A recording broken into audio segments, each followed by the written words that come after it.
Irmãos, hoje eu trouxe para vocês o testemunho da cantora Estela. Ela conta nesse testemunho como que foi o processo até ela perder o seu filho. O processo do hospital e das situações que aconteceram ali.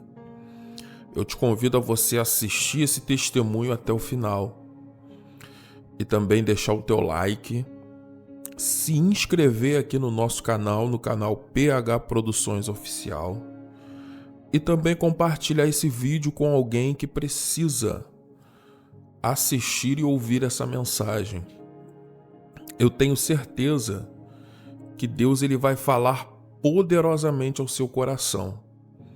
Então assista comigo até o final e seja edificado e abençoado, porque Deus ele vai falar poderosamente ao seu coração.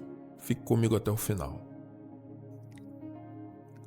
Há exatamente 7 anos atrás, eu pisei aqui na Comunidade das Nações pela primeira vez. Eu tinha vivido tantos milagres na minha vida. Eu já tinha passado por tantos momentos maravilhosos. É claro que também vivi muitas lutas e dores na minha história. Eu já vi a minha mãe enferma ser curada de doenças incuráveis. Já vi meu marido, que era viciado em drogas durante 11 anos, ser liberto pelo poder de Deus. E hoje, para a glória de Deus, Ele é o meu pastor. O Senhor já fez tantas coisas maravilhosas na minha vida. Eu já vi Deus agir com cura divina na minha vida. Perdi a minha voz. Os médicos disseram que eu não ia voltar a cantar. E eu voltei a cantar. E escrevi várias canções no meu período de silêncio. Quando eu não tinha mais voz, eu escrevi Nada Pode Calar um Adorador, gente. Eu sou teimosa demais. Como vocês aqui são também. Porque vocês não foram modeladas para se conformar com a derrota. Nem eu. Enfrentei problemas financeiros, enfrentei problemas de relacionamento, já me decepcionei com gente. Tá se identificando aí? Tá se achando? Já fui odiada por quem deveria ter me amado, já fui amada por quem eu deveria repudiar. Já entristeci o Espírito Santo algumas vezes. Já fiquei desviada dentro da igreja. Alguém se identifica? O que eu nunca esperei viver foi enterrar um filho. E no ano de 2016, no dia 1º de junho de 2016, eu estava dentro de um voo para Brasília, porque eu ia participar aqui de uma manifestação pacífica, junto com o pastor Silas Malafaia, se é que é possível, uma manifestação pacífica. Não está filmando isso não, né, gente? Junto com o meu pastor, que eu amo muito de todo o meu coração. E eu vinha junto com a Fernanda Brum, minha amiga, irmã de outra barriga. Meu marido já tinha vindo em outro voo, porque ele estava com um grupo de pastores, e o voo já tinha sido comprado, então ele tinha vindo mais cedo. E quando eu pisei aqui em Brasília, nessa cidade abençoada, que tem uma história na minha vida. Gente, deixa eu falar, foi aqui que eu aprendi a andar de bicicleta, quando eu tinha 10 anos de idade. Aqui eu tenho familiares, eu tenho parentes, e eu vinha passar férias aqui de vez em quando. Sempre amei muito Brasília. E quando eu pisei aqui no dia 1º de junho de 2016, eu recebi um telefonema. Primeiro foi a Fernanda, que eu vi conversando, sussurrando, e de repente ela veio e falou: Estela, o Odilon está te esperando lá no embarque, vocês não vão para a manifestação porque o Mateus está passando mal. Então eu tive que voltar pelo mesmo corredor que eu vim, aquele aeroporto de Brasília, né, enorme. Passei pelos mesmos corredores, voltando para o portão de embarque ao lado do que eu tinha desembarcado. E o meu coração disparado, porque eu não sabia o que estava acontecendo. E o meu marido foi me falando aos poucos, olha, o Mateus, ele teve convulsões, o Mateus, a gente não sabe o que está acontecendo, mas ele está no hospital e a gente vai lá e vai ver o que está acontecendo, mas vai dar tudo certo, vai ficar tudo bem. E a igreja já começou a orar e todo mundo já começou a entrar em batalha de oração. O meu coração despedaçado ali naquele momento, eu era cacos nas mãos de Deus. Você já se sentiu assim na sua vida, minha amada? Pois é, impotente, sem poder fazer nada, sem dar conta daquilo que está acontecendo e muito menos daquilo que está por vir. E aí nós descemos no aeroporto de novo, do Rio de Janeiro na época, era onde eu morava, e fomos direto para o hospital. Ele estava internado lá no hospital, na Barra da Tijuca, perto do lugar onde nós morávamos. E quando nós chegamos lá, já estava sob controle, ele já estava lúcido, estava medicado, e eu consegui falar com meu filho, eu consegui me comunicar com ele, e começou uma batalha de oração pela vida do Mateus, porque os exames diziam que ele ainda estava com irregularidades, com atividades cerebrais que davam a entender que ele estava convulsionando durante a noite e ele não poderia continuar daquela forma. Então nós começamos a orar e a igreja inteira entrou em oração e o Brasil inteiro entrou em oração. Mas depois de 7 dias, o Mateus teve uma convulsão, uma hemorragia, na verdade, cerebral, que fez com que ele entrasse em coma. Mas eu fui modelada para viver milagres. Eu sabia o que era superar dores, eu sabia o que era Deus libertar marido, eu sabia o que era Deus curar minha mãe, eu sabia o que era Deus devolver a minha voz, eu só não sabia o que era Deus dizer, não, ele é meu. E dessa vez não vai ser do seu jeito. Isso para mim foi inédito em Deus. Você está entendendo? Então, o que eu fiz? Durante toda aquela semana, levantei um exército para orar pelo meu filho. Mas não fui eu que levantei, foi Deus. Porque assim, eu vejo o filho de um monte de gente morrer e não vejo a mesma repercussão que o Mateus teve. Deus quis que a igreja orasse, se unisse. Lá no hospital, eram mais de 200 pessoas por dia. Dentro das salas ecumênicas, só tinha crente dando glória a Deus e aleluia, cantando louvores. E era muito alto. A gente não dava tranquilidade ao povo. Para você ter uma ideia, várias pessoas naquele período foram curadas ali. Teve gente que foi curada de meningite, porque o meu filho, ele foi parar nessa situação por causa de uma meningite viral herpética. Teve gente que a gente orou e a pessoa foi curada de meningite, que estava internado, em coma. Mas para mim, o oleiro quis fazer de outra forma. Eu acreditava tanto que quando os médicos chegaram para mim e disseram assim, ele está com morte cerebral. Eu falei, não está não, a gente vai continuar orando por ressurreição. E a igreja continuou lá orando por alguns dias, para que o Mateus ressuscitasse. Até que chegou um dia que Deus falou comigo, eu estava lá sozinha no quarto com ele, minha cara no pó, como eu já vivia, chorando, agarrada no pé da cama, agarrada com meu filho, porque o interessante de uma pessoa que está com morte cerebral é que ela tem a aparência de vida. Você pega, o corpo está quente, o coração está batendo. E eu já tinha lido tudo sobre morte cerebral, eu sabia que não tinha jeito, mas eu também cria que Deus podia devolver a vida do meu filho, então eu continuei orando. E um dia o pastor Silas entrou pela sala, junto com meu marido, eu estava lá de mãos dadas orando, e eu falei, pastor Silas, como é que vai ser se Deus levar esse menino, essa multidão que está aí fora, o que a gente vai dizer para eles, o que a gente vai dizer para o Brasil, para o mundo, para o povo da África, para o povo da Holanda, para o povo lá dos Estados Unidos, para todo mundo que mandou oração para cá em todos os idiomas. Pastor Silas olhou para mim e falou assim, quem disse que Deus precisa se defender para alguém? Deus é Deus, Eishla. Nós vamos orar pelo seu filho, até se ele for para um caixão, a gente não vai desistir, a gente vai orar até o último momento. Você vai orar, você tem direito, você é mãe. Eu fiz o que Eliseu fez com o filho da viúva, eu deitei em cima dele, eu respirei em cima dele, eu botei mão com mão, eu botei pé com pé, eu clamei, eu fiz tudo que uma mãe louca faz.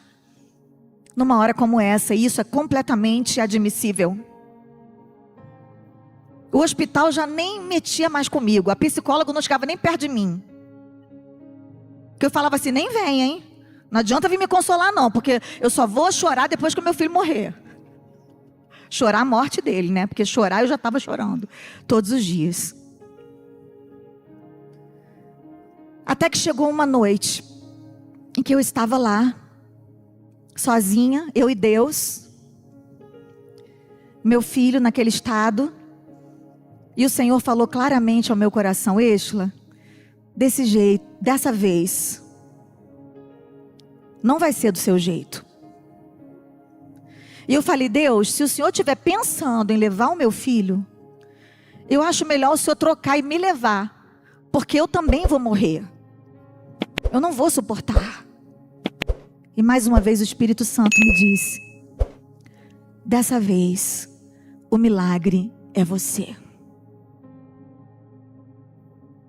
E eu segurei aquela palavra.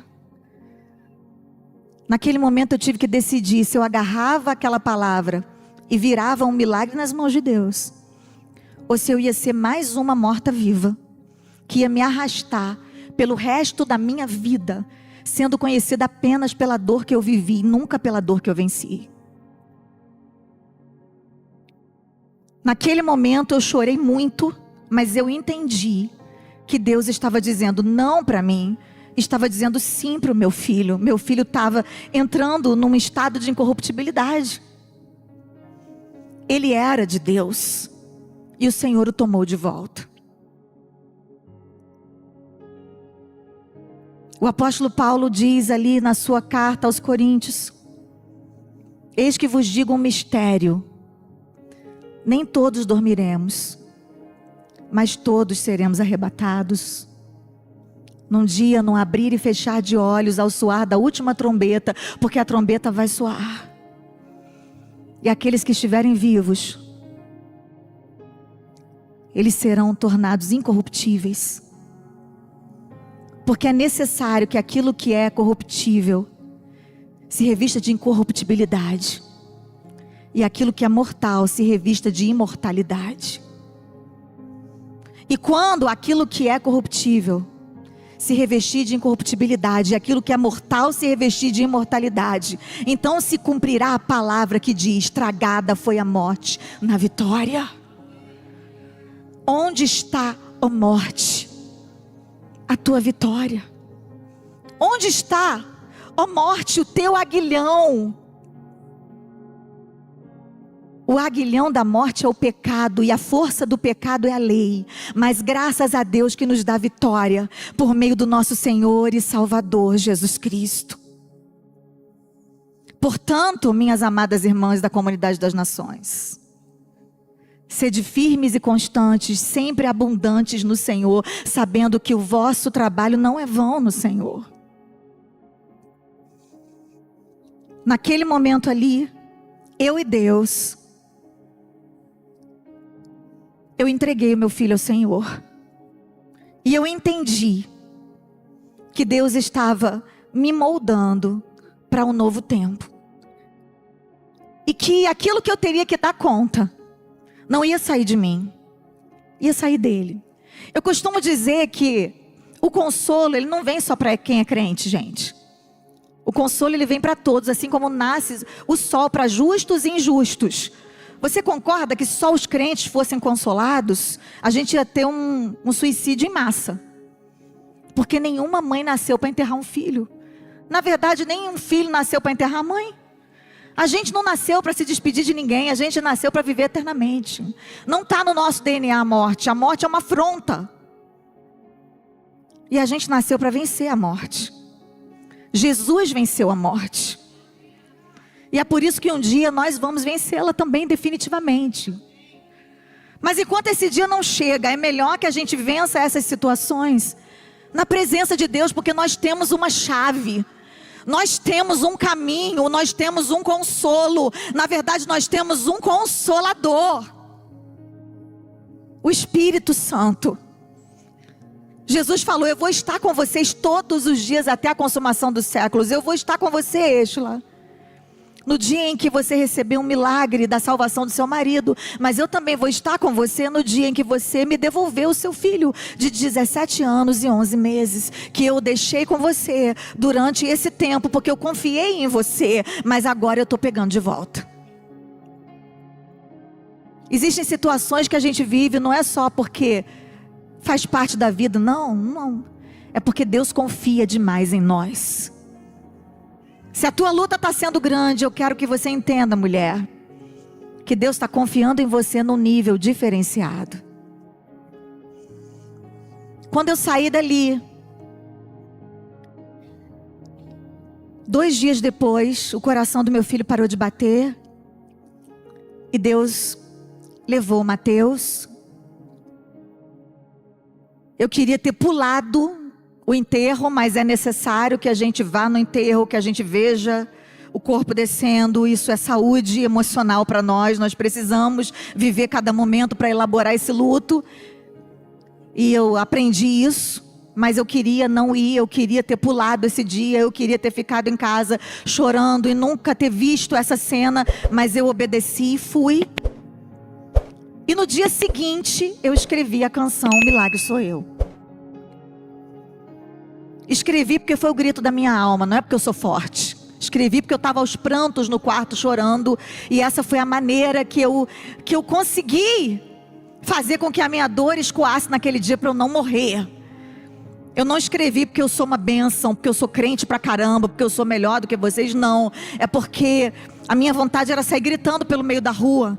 Mas eu aprendi que quando a gente está debaixo de uma dor tão grande, de uma decepção tão grande como essa, a gente precisa chorar no altar de Deus. E se a gente tem que chorar, que seja no altar, que seja na presença do Senhor. Se você trouxe lágrimas hoje para derramar, que você aproveite para derramar aqui, porque esse aqui é um lugar apropriado. Esse aqui é um lugar onde você pode depositar suas lágrimas. E interessante é que enquanto eu estava lá no hospital com meu filho com esse diagnóstico de morte cerebral, a bispa disse, caiu lá de paraquedas. Eu não tinha intimidade com ela, mas eu a conhecia. Eu já tinha estado com ela. E ela se comoveu e falou: eu vou aí interceder por você. Ela botou a mochila nas costas, o tênis no pé, bem a cara dela. Atravessou o Brasil e passou o dia inteiro lá comigo em oração. Aquela oração não era pelo Mateus. Aquela oração era por mim, porque o milagre era eu. Ela intercedeu junto com a Raquel, esposa do pastor Cote, o dia inteiro pela minha vida. Ela deixou uma oferta com a minha secretária. Porque ela é assim, ela é uma mulher que transborda, a gente só dá o que tem, e ela foi lá dar o que ela tinha. Mas ela lembrou de detalhes. A Êxola deve estar sem cantar, ela deve estar sem viajar, sem fazer agenda, e vai ficar por um tempo, então deixa eu dar aqui o meu suporte. E ela foi lá representando vocês, semear na minha vida.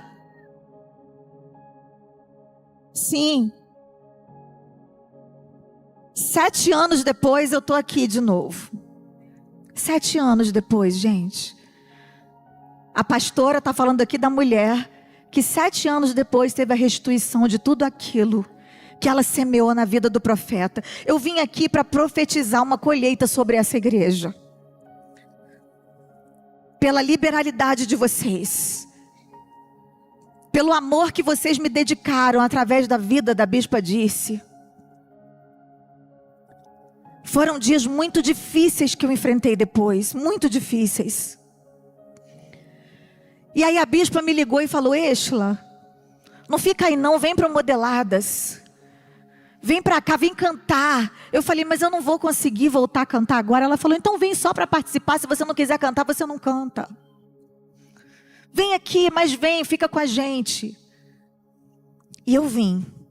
Enquanto eu estava vindo para cá, eu achei uma carta que a minha psicóloga, pastora Silvana, me mandou escrever para o meu filho, Mateus, que já tinha partido. Claro que ele não vai ler a carta e que não era para ele ler. Por favor, antes de você se escandalizar, me entenda, tá bom? A minha terapia. Era só para eu desabafar. 1º de agosto de 2016. Um mês depois que o Mateus tinha sido internado. E o Mateus já estava enterrado. E eu escrevi para ele assim, vindo para cá, para Brasília. Gente, olha como é profético isso. Filho amado, que saudade de você. Hoje está doendo demais. Eu estou indo para Brasília. A mesma cidade para onde eu fui no dia em que você foi para o hospital. E de lá foi para os braços de Deus. Eu não sabia. Perdão por não ter ido com você. Achei que fosse um simples problema de estômago. A viagem seria tão curta, eu jamais imaginei. Porém, eu não me arrependo de não ter visto você tendo convulsões, sofrendo, se contorcendo. Não sei se seria capaz de apagar essa imagem da minha mente. Sou muito covarde para te ver sofrer. E desconfio que esse seja um dos motivos pelos quais você preferiu não voltar. Eu entendi. Eu te perdoo por ter partido e te amo. Vou te amar para sempre. Espero que um dia eu consiga continuar te amando sem dor. Por enquanto eu só tenho lágrimas. Estou indo para Brasília de novo, mas espero que dessa vez eu seja restaurada. Hoje quem precisa de cura sou eu. Afinal, Jesus já te curou para sempre. Você se tornou incorruptível.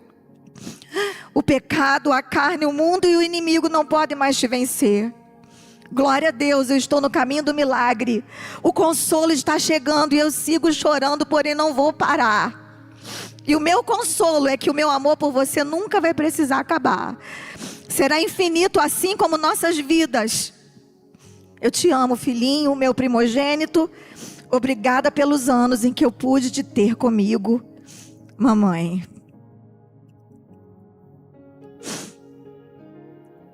Sete anos atrás, há quase 7 anos, né? Vai fazer agora. E eu acho que 7 é um número profético. Eu ainda choro, eu ainda sinto saudade, mas eu sei que eu não sou a mesma pessoa. Porque se eu não tivesse sido transformada por Deus na pessoa que eu sou hoje, eu não estaria enfrentando as lutas que eu enfrento hoje, na posição em que eu estou hoje. Os lutos vêm, e depois dos lutos vêm as lutas, e as lutas não perdoam os lutos. O diabo, ele não olha para você e diz, coitadinha, está passando um luto, então eu não vou mandar uma luta. Não. O diabo vem para roubar, matar e destruir. Ele quer se aproveitar de cada situação que a gente vive no nosso dia a dia.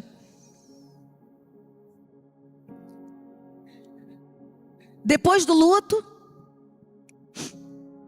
eu enfrentei tantas outras batalhas e tenho enfrentado, que eu não vou ficar aqui detalhando, porque elas já estão aí nas redes sociais para todo mundo que quiser saber. E eu fico pensando, como é que Deus, um pai tão maravilhoso e perfeito, permite que as imperfeições dos filhos dele estejam aqui, ó, expostas dessa forma? Porque tem coisas que eu preferiria esconder para sempre. Mas eu acho que nós estamos vivendo um tempo em que as máscaras estão caindo. E a gente está recebendo revelações. E a gente está sabendo quem é quem. E a gente não vai poder dizer que foi enganado. Você sabe muito bem a quem você deve seguir, a quem você deve ouvir, quem é que pode ou não pode te influenciar. E eu vim aqui dizer uma coisa para você. Eu não sou uma mulher perfeita. Eu nunca fui uma mãe perfeita. Nem o meu marido foi um pai perfeito. Mas se nós sobrevivemos aos nossos pais, os nossos filhos também têm a obrigação de sobreviver a nós.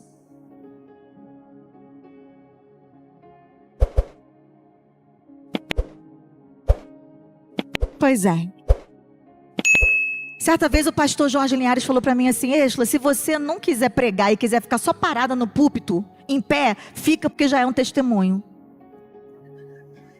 Então eu quero profetizar que a sua vida, ela vai inspirar pessoas dessa forma. Fica de pé no seu lugar, porque você é um testemunho nas mãos de Deus. A minha dor não é maior do que a sua. O material do qual eu sou feita não é melhor do que o seu. Nós temos o mesmo oleiro, o mesmo Deus. A gente está na mesma roda. E o oleiro quebra e refaz a gente como Ele quer, do jeito que Ele quer. Mas uma certeza eu tenho, de que Ele não vai deixar a gente quebrada. E eu estou desconfiada, que está bem pertinho, de chegar o nosso tempo de honra. Eu estou desconfiada de que nós estamos prestes a viver um tempo favorável em nossas vidas. Quando eu vim aqui para a CN cantar, a pastora disse, botou um sapato no meu pé, enfiou uma mala de roupa na minha goela e disse assim, vai pregar a palavra. Deus vai abreviar o seu luto. O significado do seu nome agora é superação. Eu poderia ter falado, é doida. Está falando isso para me agradar. Não, eu agarrei aquela palavra. Porque eu respeito a atmosfera que vocês carregam. Eu respeito o que há aqui sobre essa igreja. Eu sei que vocês não são perfeitos. Eu volto a dizer, pastores não são super-homens, pastoras não são super-mulheres. Ninguém está aqui para bancar o intocável, o inquebrável, não. Eu tenho certeza de que quem caminha perto da Bispa Dirce sabe quantas vezes ela já quebrou e quantas vezes Deus a refez. Mas a unção que a gente respeita, a gente atrai. Então, se você é um vaso quebrado nessa noite, eu vim aqui para te dizer que Deus quer restaurar a sua vida. Você não precisa se conformar com essa situação. Você não precisa dizer, Deus quebra mesmo, então deixa eu aqui quebrada. De forma alguma. Você precisa prestar atenção no que está acontecendo ao seu redor e entender como é que a roda está girando. A roda está te levando para Brasília? Vai. A roda está te levando para o Rio? Vai. A roda está te levando para São Paulo? Então vai. Vai aonde o rio estiver correndo, querida. A roda está te levando para Modeladas? Então vem. Porque a roda está em movimento. E quem quiser ficar estático, vai quebrar e não vai ter conserto. O oleiro trabalha dessa forma. Ele trabalha com a roda girando. Deus está fazendo algo aqui nessa noite. Há um mover profético de Deus aqui nesse lugar. Eu estou debaixo desse mover. Eu vou viver um novo ciclo. Eu vou viver um novo tempo. O Senhor me formatou, me modelou para ser um vaso de honra, não de vergonha. O Senhor me formatou para ser um vaso que carrega o óleo, a presença de Deus, a glória de Deus, a unção do Espírito Santo que transborda de mim sobre a sua vida. E transborda de você sobre a minha vida. Há uma troca aqui nessa noite. São muitos vasos quebrados, refeitos, sendo transformados nesse exato momento em que Deus está falando aí com você. O Senhor está fazendo algo na sua vida. Ele está se movendo, Ele está agindo. Parece que Ele está te quebrando, mas na verdade Ele está te refazendo. Entenda isso. Veja essa situação com os olhos de Deus. Repita comigo assim, vaso quebrado. Não é quem eu sou, é só quem eu estou. Mesmo que eu esteja quebrada, Deus não vai me descartar. Porque eu estou aqui para ser modelada pelo próprio Deus. Eu jamais serei modelada para a desgraça ou para a vergonha. Deus está me modelando para ser um vaso de honra. Você concorda com essa palavra? Glorifica a Deus. Glorifica a Deus. Você pode viver a sua dor sozinha no seu quarto sem tomar banho e escovar o dente. É um problema seu. Isso pode acontecer, é uma escolha sua. Mas se você quiser ajuda, isso aqui é uma rede de apoio, ó. Olha aí do seu lado, tá vendo? Isso é a tua família. A gente está aqui para te levantar, para te erguer, para te ajudar. Na Bíblia você vai ouvir o lamento de homens e mulheres de Deus. Você vai ver Ana sem querer comer, sem querer falar com ninguém, porque ela queria um filho e Deus não dava. Tem hora que momentaneamente a resposta é não. Tem hora que por um tempo a resposta é só afronta. É dedo na cara. Cadê o teu Deus? O que você está passando por isso se você é serva de Deus? Tem hora que a gente tem que passar por isso. É Deus refazendo o vaso. Mas eu quero que você feche os seus olhos agora e pela fé enxergue o vaso lindo que você já é nas mãos de Deus. Ele já te enxerga como você vai ser. Não vai ficar quebrada. Não vai ficar quebrada em nome de Jesus. O Senhor tem outro destino para esses cacos. O Senhor tem outro destino. E esse tempo está chegando na nossa vida. Nós cremos, nós tomamos posse dessa palavra, Deus. Nós te agradecemos, Senhor, por essa noite maravilhosa e profética. Nós te agradecemos pela tua presença hoje aqui, Senhor. Nós te agradecemos, Pai, por esse mover, por esse rio que corre desse altar, Senhor. Nós te louvamos, Pai, porque tu estás conosco em tuas mãos. Nós não seremos largadas para trás, quebradas e defeituosas. Nós seremos refeitas, transformadas, modeladas para a tua glória.